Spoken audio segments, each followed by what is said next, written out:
আপনাদের আবারও স্বাগত এস বাংলা ডিজিটাল। আমি কানের রায়, সঙ্গে রয়েছেন শুভঙ্কর ভাদুরী।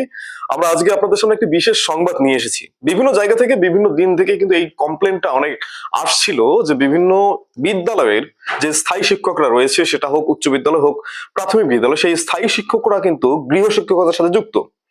কিছু কিছু ক্ষেত্রে যদি দেখা যায় যে এই গৃহশিক্ষকতার সাথে যুক্ত থাকার জন্য যে সকল বেকার ছেলে মেয়েরা সেই গৃহশিক্ষকতার সাথে যুক্ত থেকে একটা কর্মসংস্থানের ব্যবস্থা করছে। আমরা জানি আমাদের ভারতবর্ষে শুধু নয়, পশ্চিমবঙ্গ ভারতবর্ষ সব জায়গার মধ্যে কিন্তু কর্মসংস্থান একটা বিশেষ সমস্যা। সেই সমস্যার সম্মুখীন হওয়া যুবকরা যে কাজটাকে বেছে নিয়েছে, সেই কাজের মধ্যেও কেমন জানেন একটা ভাগ বসাচ্ছে স্থায়ী শিক্ষকরা। এটা আইনত একেবারে বিরোধী পশ্চিমবঙ্গ সরকার এবং কোর্টের কিন্তু কড়া নির্দেশ যে কোনো স্থায়ী শিক্ষক বা চাকরিজীবী কিন্তু এইভাবে গৃহ শিক্ষকতার সাথে কোনোভাবেই যুক্ত থাকতে পারে না। ঠিক একই ধরনের ঘটনার সম্মুখীন হয়েছেন সাহেবগঞ্জ যে গৃহ শিক্ষক সমিতি বা গৃহ শিক্ষক কল্যাণ সমিতির যে সদস্যরা, তারা কিন্তু দীর্ঘদিন ধরে গৃহ শিক্ষকতার সাথে যুক্ত এবং তাদের অভিযোগ যে সেখানে আশেপাশে যে নিকটবর্তী বিদ্যালয়গুলি রয়েছে, সেই বিদ্যালয়গুলির স্থায়ী শিক্ষকরা দীর্ঘদিন থেকে, দীর্ঘ কয়েক বছর থেকে গৃহ শিক্ষকতার সাথে যুক্ত। বারবার বলার পরেও কিন্তু তারা গৃহ শিক্ষকতা ছেড়ে দেনি। সেই বিষয় নিয়ে তারা কিন্তু আজকে একটা ডেপুটেশন বা একটা স্মারকলিপি জমা দেয় সেখানকার যে পঞ্চায়েত দপ্তর আছে সেখানে, একই সাথে সেখানকার সমষ্টি উন্নয়ন যে আধিকারিক দপ্তর রয়েছে সেখানে, এবং এসআই অফিস, বিভিন্ন জায়গায় কিন্তু তারা আজকে স্মারকলিপি জমা দেয়। এবং জমা দিয়ে কিন্তু তারা বারবার যেটা অভিযোগ করছে যে সে সকল স্থায়ী শিক্ষকরা গৃহ শিক্ষকতার সাথে যুক্ত, তারা যেন এই যে গৃহ শিক্ষকতা সেই জায়গা থেকে তারা সরে আসে এবং তাদের যে বেকার যুবকরা যারা সেটা করে খাচ্ছে, সেটা তাদের বর্তমান সময় কর্মজীবনের একটা অন্যতম একটা অঙ্গ হয়ে দাঁড়িয়েছে, তারা যেন ঠিকঠাক চলতে পারে। সেই গৃহ শিক্ষক সমিতির একজন অন্যতম সদস্য পুতুল বর্মন, তাকে আমরা ফোনে নেওয়ার চেষ্টা করব।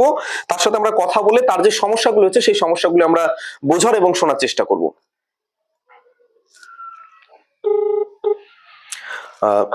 নমস্কার, পুতুল বর্মন কথা বলছেন?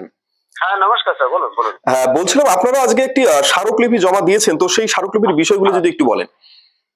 আমাদের স্মারকলিপির বিষয়টা হলো, আজকে আমরা সাহেবগঞ্জ গৃহ শিক্ষক কল্যাণ সমিতির পক্ষ থেকে প্রথমে আমরা মাননীয় গ্রাম পঞ্চায়েত প্রধান মহাশয়ের কাছে একটা স্মারকলিপি জমা দিয়েছি। তারপর ওখান থেকে আমরা সমষ্টি উন্নয়ন আধিকারিক বিডিও সাহেবের কাছে একটা স্মারকলিপি জমা দিয়েছি। তারপর ওখান থেকে বেরিয়ে আমরা ওখানেই কাছাকাছি এসআই অফিস আমাদের আছে, সার্কেল অফিস, সেই এসআই আমরা একটা অ্যাপ্লিকেশন জমা দিয়েছি।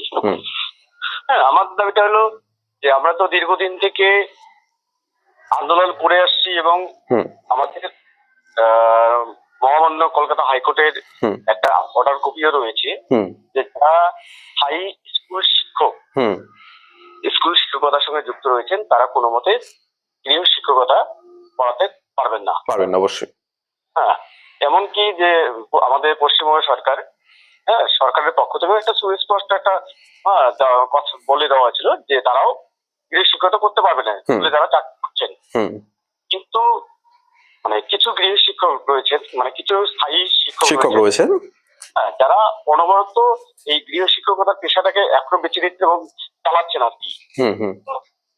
আমরা যখন আন্দোলন করি, আমরা যখন বলি, তার থেকে তাদের তরফ থেকে একটাই কথা আসে যে এবারে সেশন শুরু হয়ে গেছে, সেশনটা এই বছরটা আমরা পড়াই, সামনে থেকে পড়ানো বন্ধ করব। কিন্তু পরবর্তীতে দেখা যায় কি, সে তারা অনবরত সেই গৃহ শিক্ষকতা করে যাচ্ছেন, তারা কিন্তু বন্ধ করছেন না। একদম একদম।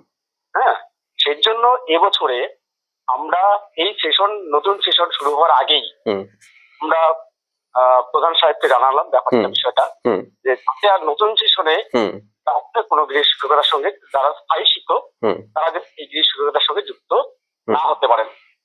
তারপরে আমরা সেই বিষয়টা প্রধান বিজয় সাহেবকে বললাম যে এবার তো আর তারা বলতে পারছে না যে এই সেশনটা শেষ, সামনের সেশন থেকে আমরা বন্ধ করে দেবো। একদম। শুরুতেই আমরা সেই পদক্ষেপটা আমরা গ্রহণ করলাম যাতে নতুন সেশনে তারা যাতে পড়ানো শুরু না করেন। পড়ানো শুরু করেন তাহলে আমরা সেই মতো অনুসারে কাজ মতানুসারে কাজ করবো, কি আইন নেওয়া যায়, এই বিষয়টা আমরা আজকে উপস্থাপন করলাম আর কি। অসংখ্য ধন্যবাদ আপনাকে এস বাংলা ডিজিটালের তরফ থেকে আমাদের স্টুডিওতে কথা বলার জন্য। আমরা এই বিষয়ে অবশ্যই যতটুকু করে আমরা প্রতিবেদনের সাহায্যে আপনাদের সাহায্য করার চেষ্টা করব। নমস্কার। অবশ্যই অবশ্যই, থ্যাংক ইউ। আপনি কি বাইক বা স্কুটার কেনার কথা ভাবছেন? তাহলে এখনই চলে আসুন দিনহাটা ইয়ামাহা অটো সেন্টারে এবং নিজ হাতে পছন্দ করে নিয়ে যান আপনার স্বপ্নের বাইক বা স্কুটার। আমাদের এখানে রয়েছে বিভিন্ন মডেলের বাইক ও স্কুটারের বিশাল সমাহার। রয়েছে স্বল্প ডাউন পেমেন্ট, ন্যূনতম ডকুমেন্টস ও সহজ ইএমআই এর সুবিধা। এছাড়াও রয়েছে যে কোনো কোম্পানির পুরনো গাড়ি এক্সচেঞ্জের সুবিধা। তাই আর দেরি না করে এখনই যোগাযোগ করুন দিনহাটা ইয়ামাহা অটো সেন্টারে। আমাদের ঠিকানা সাহেবগঞ্জ রোড, বয়েজ বিক্রিয়েশন ক্লাবের সামনে। যোগাযোগের নম্বর 8158042471 এবং 7602877619।